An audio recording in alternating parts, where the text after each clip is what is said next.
Hello, Gabe Heller here, and I'm doing another video related to the new ATARI VCS game console. This is the Onyx version, which was sent to backers. I got mine from a backer in Canada. Now, the box says that you can install Linux on it. Now, it comes with a version of Linux installed, but you don't have much control over it. So I'm going to try and install Ubuntu. Now, I've done this successfully before, and I read it off of this jump drive. So I'm going to show you how that boots, because I had a little trouble getting the jump drive to boot. But the first thing we're going to need is mouse and keys.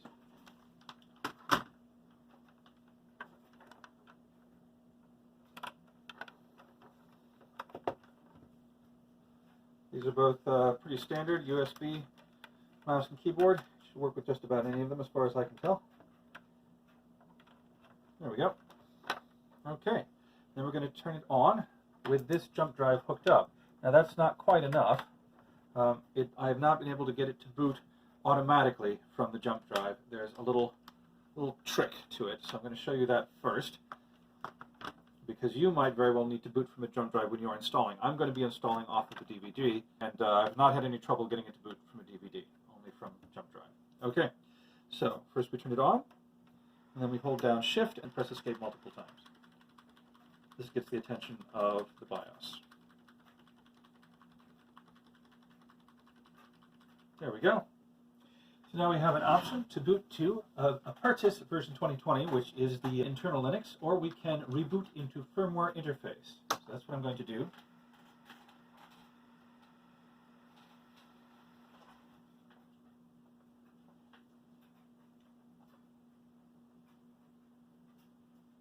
Then this screen comes up.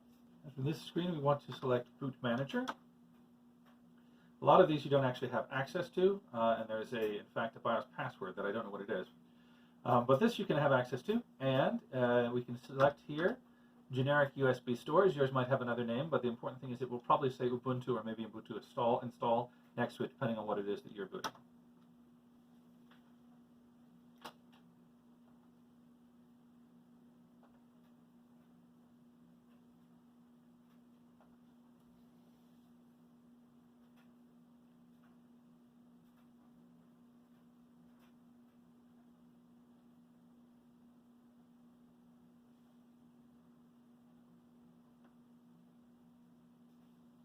And we are booting Ubuntu off of this drive, which I installed it on previously.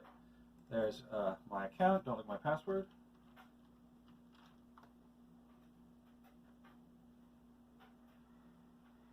And here we are running Ubuntu. We can open up browser.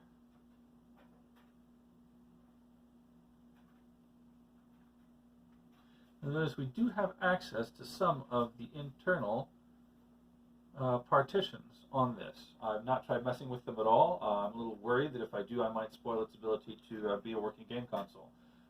But perhaps someone else who has a little more time and energy and money to spare would be willing to mess with that and see if they can perhaps change some of the settings on it.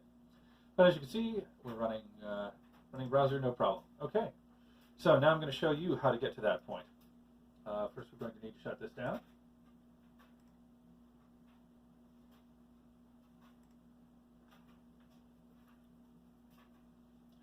Okay, so you're going to need some kind of installation medium. I've got a DVD, like I said, but you can also make an installation jump drive. However, you'll probably need to use that special process to boot to the jump drive, if that's what you choose to do. You will then need a medium to store it on. I'm going to be using this jump drive to boot from, but you might prefer to have an external hard drive or SSD of some kind. I would suggest not using one smaller than 16 gigabytes. This is a 16 gigabyte one here. It's unlikely that there will be quite enough space to install Ubuntu on something much smaller than that. But by all means, use a bigger one if you want.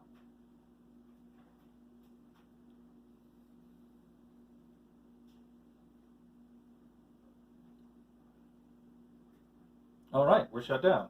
So we need to hook up our installation media, which in my case is this DVD drive here. And we also need to hook up the media we want to install to, which in my case is this jump drive here. Okay? And then we should be able to simply turn it on and everything will work.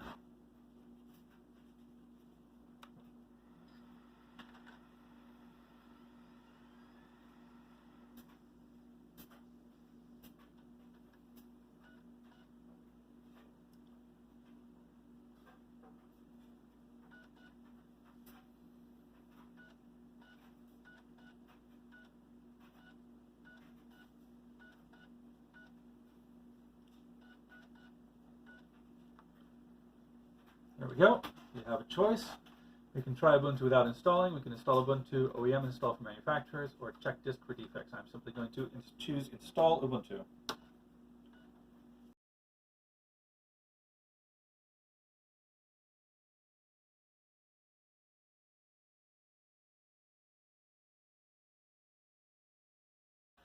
I'm installing Ubuntu 18 because I'm familiar with it. Obviously 20 is out now, and maybe at some point I will do a future video on how to do that, but this is what I've gotten working so far, so this is what I'm showing you how to do.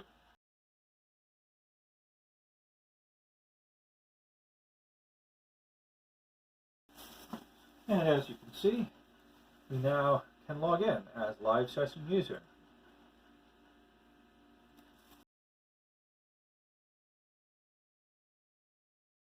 And in just a moment, we should have the option to start installing Ubuntu. There we go. Install Ubuntu. Okay, it's time to select your language. I'm going to choose English, and as soon as I'm allowed to continue, I will do so.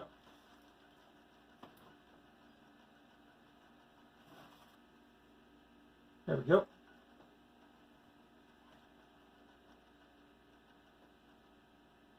And we want to select our keyboard. And I'm going to attempt to connect to a wireless network. This has worked for me before, fine. So let's see here. That is one of mine. Don't look at my password.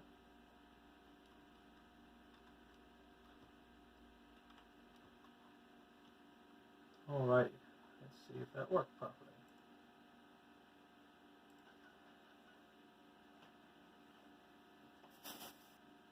Looking good. I'm going to go for minimal installation because it should take a little less time, and because I'm only installing on a 16 gigabyte drive.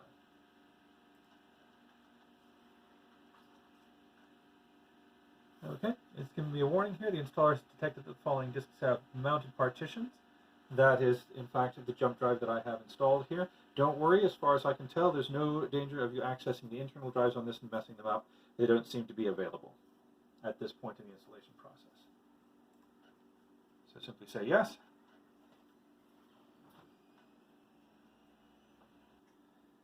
Okay, erase disk and install Ubuntu. That's what we want to do. Install now.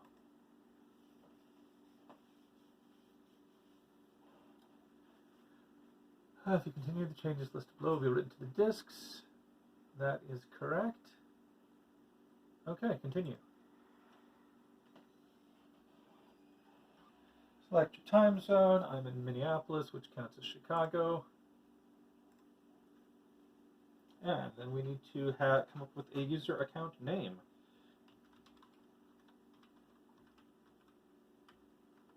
And password. It is a fair password. Hopefully that's good enough.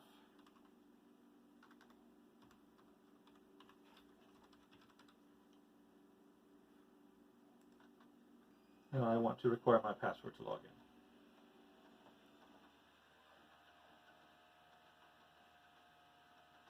in. And it's creating a file system.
Alrighty, the installation is complete.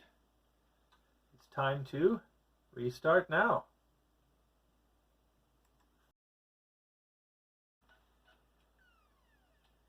There we go. Please remove the installation medium and then press enter. And it has ejected it for us. I am also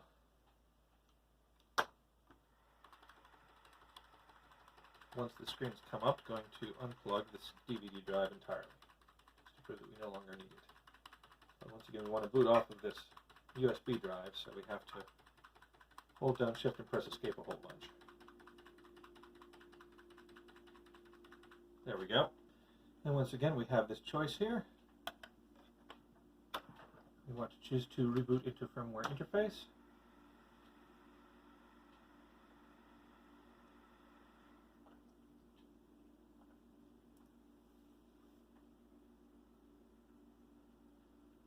Then this screen will come up,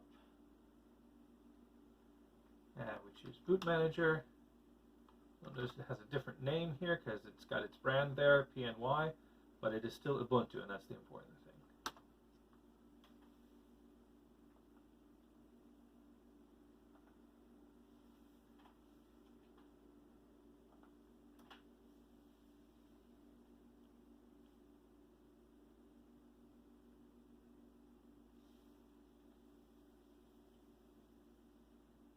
And now we're booting from our new jump drive.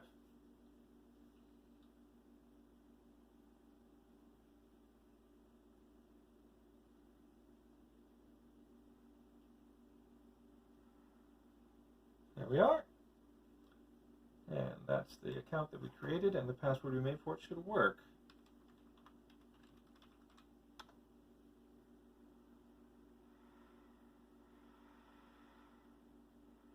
And indeed it does. But you may notice there are some problems.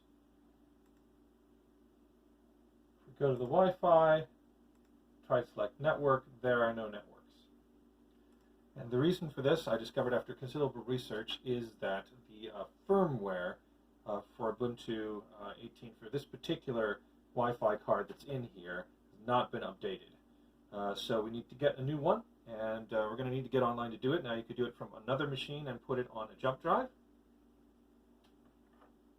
and do it that way. But this also has an Ethernet jack, and so if you have an Ethernet cable that you can run to your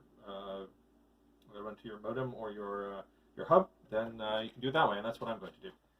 All right, this cord has the internet. I'm going to plug it in to the Ethernet jack here. I'm going to give it a few seconds to adjust the fact that it's now online. Wire disconnected. Okay. This is a good time to mention that not all USB sticks are created equal. This one doesn't seem to have quite the throughput or ability to handle this kind of thing as the one that I installed on. So it's taking a while for some apps to come up. It also took a lot longer to install, so if you are installing onto a USB drive and you notice that the installation procedure is taking longer than you would like, you might want to try getting a different USB stick.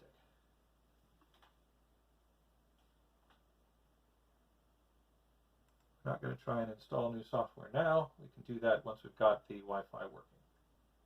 Hello, Firefox. Well, I'm going to run it from a terminal window. Experience has taught me that that will happen quicker. So I hit Control-Alt-T in order to get a terminal window to come up. That's taking forever as well. Ah, there we go.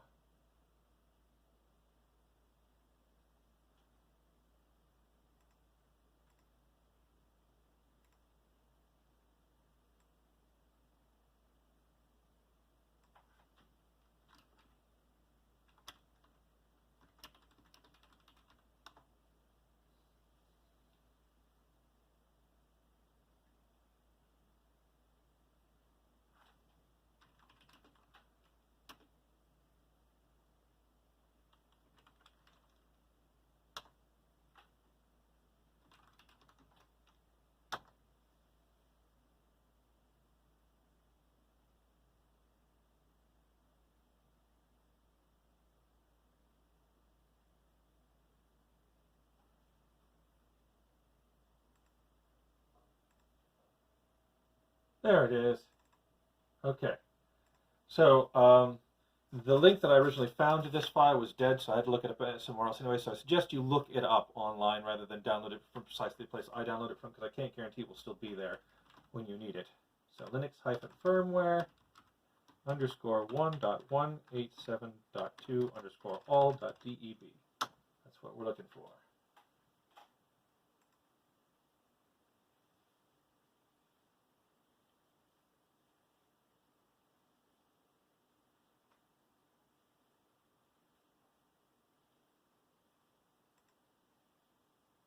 There we go. I'm just going to use the first link here. There it is, and this is the file we're looking for, the first one of those three. And we have the choice to open with software install default, so I will go ahead and do that. Now, there's a chance this will take a long time because, like I said, this USB drive here does not have quite the throughput of the other one, I've noticed. So this may take a while. There is another fix we need to do, so I'm going to go ahead and do it in the meantime. Linux firmware, we want to install it.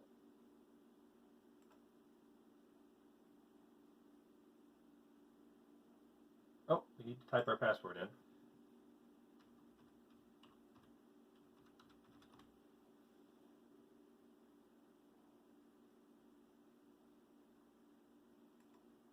All right. So, may as well do it from the prompt. There we are. What's it called? That's the wrong command. There we go.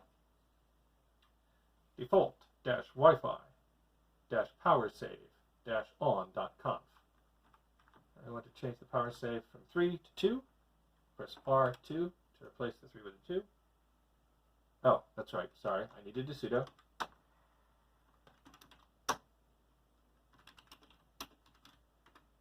There we go.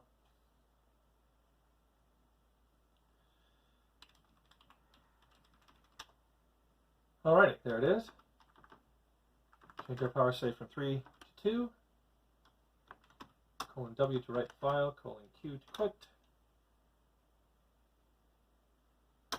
There we go. Now all we have to do is wait for this installation to finish. And then we're set. This may take a while. I will rejoin you when it's done.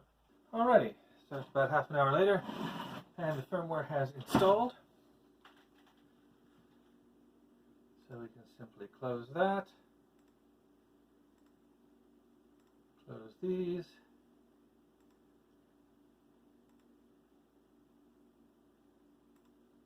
It looks like we need to reboot before it takes effect, so I'm going to reboot now. I'm going to choose power off, because that way I know when I turn it on, it's when I push the button, and I can be holding shift and pressing escape right at the right time.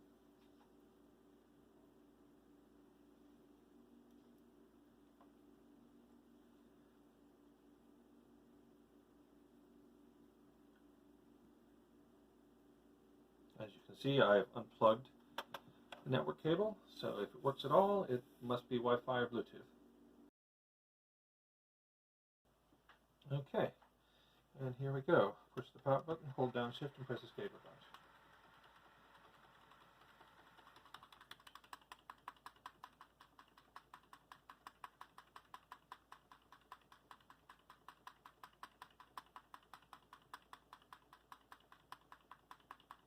And there we are, back at this screen, and once again we select Reboot into Firmware Interface.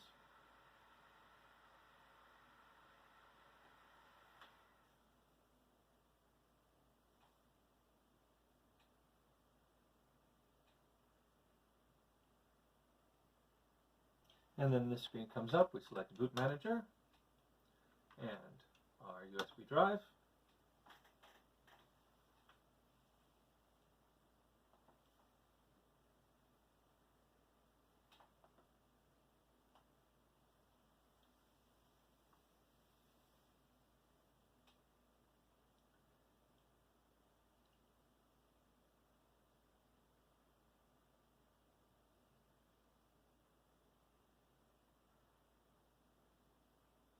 And there we are, booted up.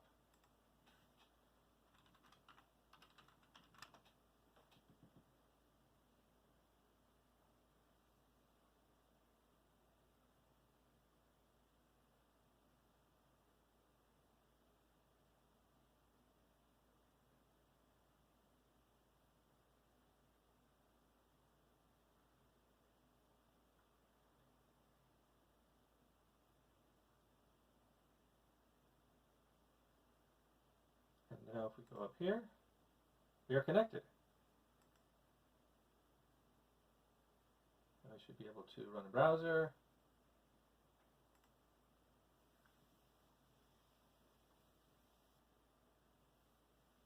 We should also be able to run the software update and update any software that did not get sufficiently updated in the install.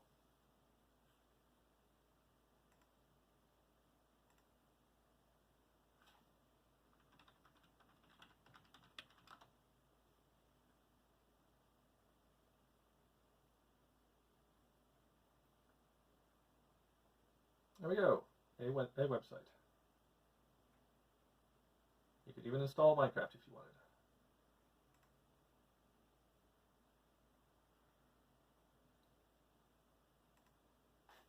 Well, that's it for today. Hope you found this informative and were able to use it to install Ubuntu or perhaps even some other brand of Linux on to boot on your ATARI VCS. Bye for now.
Just to let you know, this video is over soon. So rub your eyes and scratch your thighs and sing in tune.